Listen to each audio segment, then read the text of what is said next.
This is the DGHradio.com news and information for the British Virgin Islands, broadcasting from our newsroom in Road Town, covering the latest across the territory. Today is Thursday, October 2nd, 2025. I'm EVH, God's blessings to everyone. Our top story, the Premier wants a bigger supporting bench.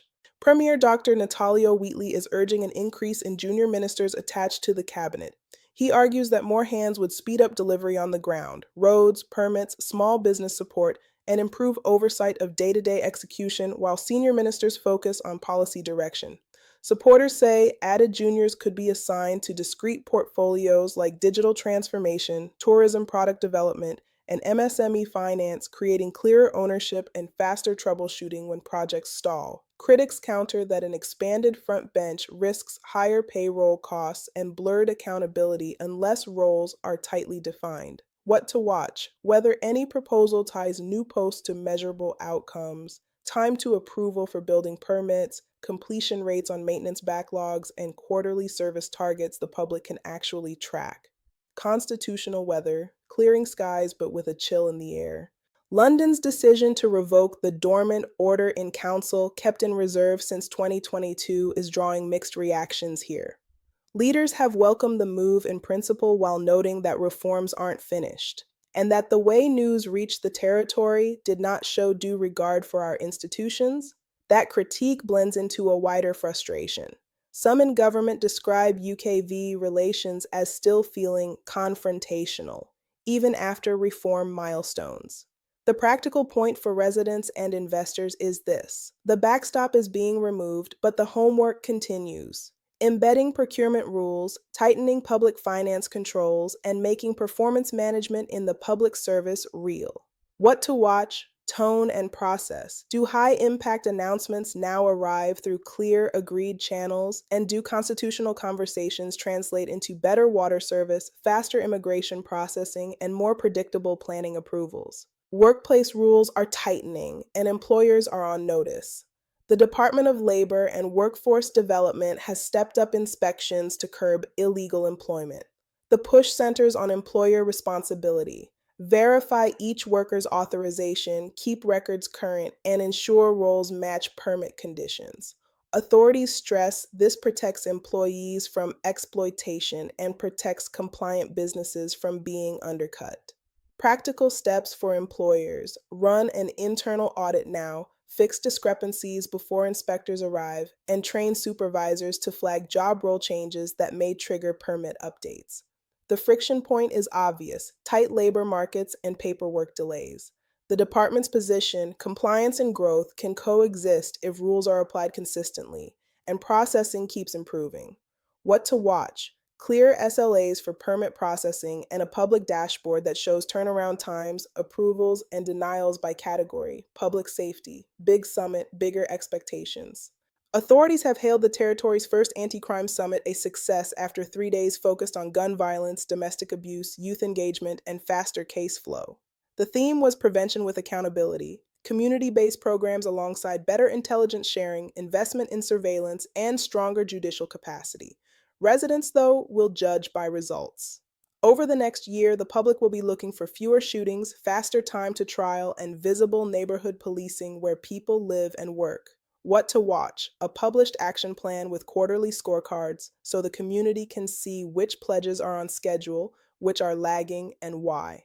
Airport expansion, secrecy versus scrutiny. Public commentator Claude Skelton Klein is urging the government to keep the business case for expanding Terrence B. Lettsome International Airport confidential to protect the territory's negotiating position. Others say a project this large must be open to public review, at least at the level of assumptions and risks. This is a familiar tension. Releasing commercially sensitive pricing too early can weaken the public purse, but releasing demand modeling and risk assessments can prevent optimism bias before commitments are irreversible. What to watch: whether the cabinet publishes a non-commercial summary, project aims, passenger forecasts, environmental approach, and the risk-sharing model, paired with an independent reviewer to build trust without weakening procurement. Who gets to run and at what personal cost? The opposition leader backs a no-resign path for public officers to contest elections without leaving their posts permanently. The concept used elsewhere would place candidates on unpaid leave during campaigns, bar use of public resources for politics, and force a clear choice post-election. Return to duty under strict neutrality or take up office if elected. Advocates say this broadens the candidate pool. Skeptics worry about blurred lines and perceived favoritism. What to watch? Whether any draft includes stricter rules for senior managers than for rank and file, and a transparent re-entry process for unsuccessful candidates.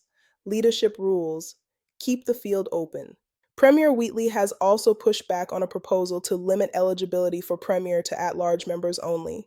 The current system allows any elected member who commands a House majority to form a government.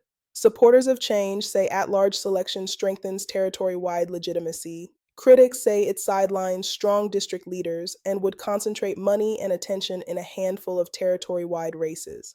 What to watch? Whether this debate broadens into a more useful one, how cabinets are evaluated for results, not just how leaders are selected.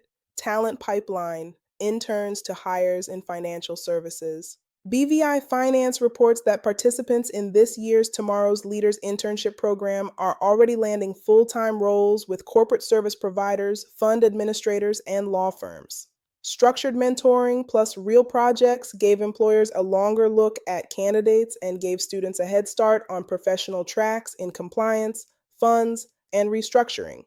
Retention remains a challenge. Housing and pay pressures push some graduates abroad. What to watch? Partnerships that pair internships with tuition support for certifications and clearly mapped advancement routes to keep more talent at home.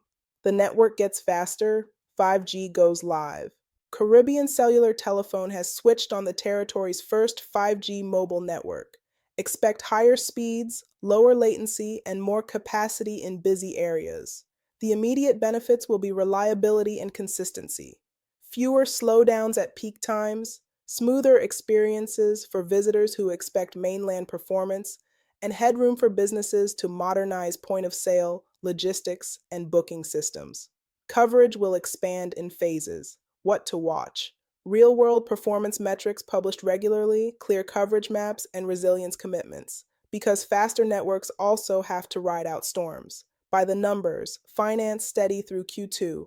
The Financial Services Commission's Q2 bulletin points to steady performance, continued confidence in new incorporations with momentum in investment funds and limited partnerships. The signal here is resilience, an ability to attract sophisticated business despite global uncertainty and rising regulatory expectations. This matters because financial services fund a large share of the public budget. What to watch? External risks in the second half, international rule changes, cross-border tax moves, and global slowdowns that can dampen incorporations or fund launches. Zooming out, what it all adds up to.